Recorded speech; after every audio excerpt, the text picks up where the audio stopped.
Hey friends, happy Monday. If you are joining us on Monday, December 7th, it is the day before Alex's 12th birthday. Can't believe I've got my youngest is 12 years old. That has nothing to do with why I'm hopping on today. So if you've watched any of my shorter videos, you know that I love learning from pictures. I love learning from objects. I love learning from dreams. And I had a little remembrance of something that I wanted to share today. So I've been following this sermon series from Transformation Church called FU University, and it's Forgiveness University. I would highly recommend checking it out. It's all about forgiveness. So what I wanted to hop on here today and share with you. So in the title, Toothpicks, Rocks, and Annoyances. And you might wonder, what in the world does that have to do with anything, and how do you relate those? So in my room, I've got this little vase or bowl or whatever, and inside are these rocks. And when I designed my room, everything is very specific to something that I've been learning. So this is a reminder for me. This little bowl is a reminder for me to not pick up offense. So when somebody is rude, or somebody is hurtful or whatever, it is really easy to pick up an offense and go, "You hurt me, and I'm going to throw this at you." Not literally, right? I mean, even though sometimes you probably do want to throw rocks at people, but it's not a good thing, right? So has been a reminder for me: don't pick up offense. And I even have a little rock right here that says breathe. So sometimes you need to just go, take a breath. So the other day, as I was watching this Transformation Church series on forgiveness, I was reminded that sometimes offenses look like annoyances. And what an annoyance is, it's like a toothpick. It doesn't seem like a really big deal, right?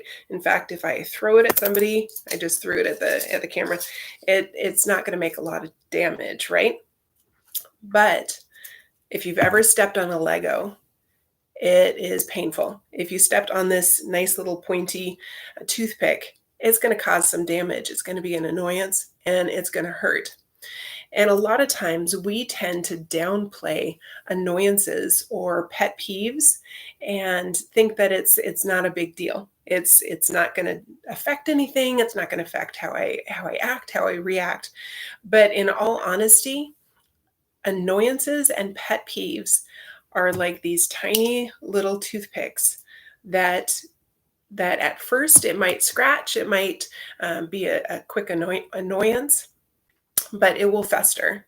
It will, you'll be walking along, and all of a sudden you'll step on this toothpick, or it'll come into your focus, and what was just a little annoyance will end up being just this horrendous pain. And we can take annoyances and little pet peeves, and we can dress them up. We can make them colorful little party things and say, "Oh, I get really annoyed with people that drive too close," or "I get really annoyed when they don't get my order right," or any number of things can be little annoyances. But what I wanted to share with you today is the same thing as if you picked up a rock and picking up an offense. And so why am I mentioning that? Well, a couple of days ago, I had this really weird dream 3 days in a row. And I had this dream that I had this sewing needle. Okay, it might creep you out or anything, and that's okay. I had this sewing needle, and it was underneath my index finger, and it was long enough to where I couldn't bend my joint. And you didn't really notice it unless you looked at the tip of the finger, and then you noticed that the sewing needle was in underneath my fingernail. So that really, it does creep me out.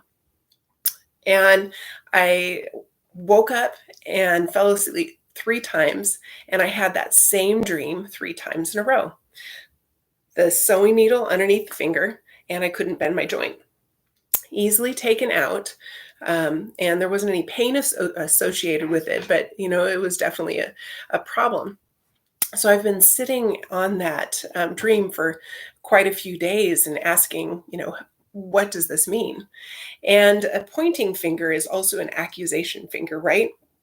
When we are accusing somebody or accusing a situation or annoyed with something, we will often point the finger at someone or something and say, you did this to me, you hurt me, and you annoy me, right?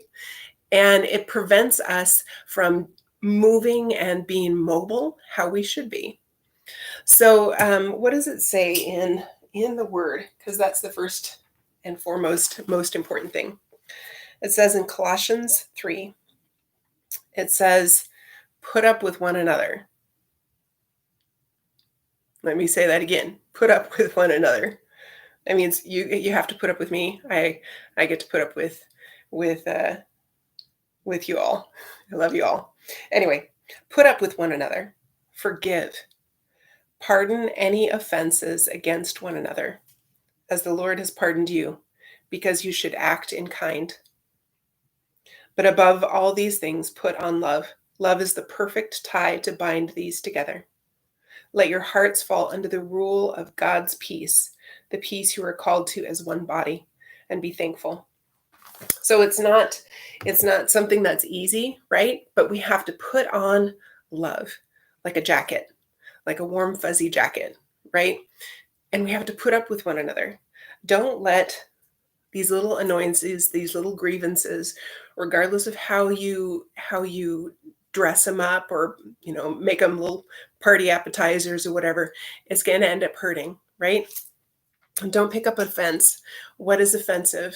What gets underneath your skin, right? Like the sewing needle underneath your finger. What gets under your skin? So I want to encourage you, friends, don't pick up an offense. Remove that splinter of annoyance and pet peeve. And it's as easy as saying, oh, that really annoyed me. Or, man, I was really offended by that. Or, oh, I can't believe that person just cut me off. And just saying, God, I forgive them. And God, you're going to have to help me to love them, right? Love the circumstances, love the situation, love the people. And you'll learn from it. So that's all I had today. Toothpicks, rocks, annoyances. Let it go. Have a great day, friends. Bye.